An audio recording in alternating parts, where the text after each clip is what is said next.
Hello everybody and welcome. In this video I'm going to show you how to charge your speaker QCY SP7 using your phone.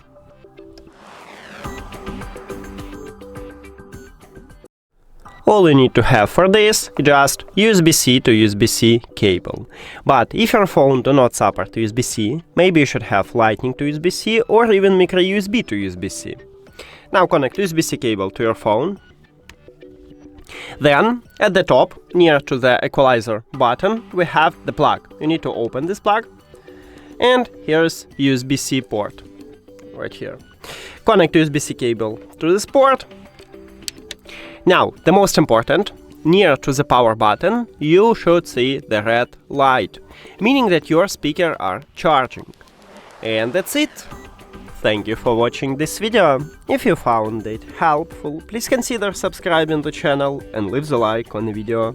See you later!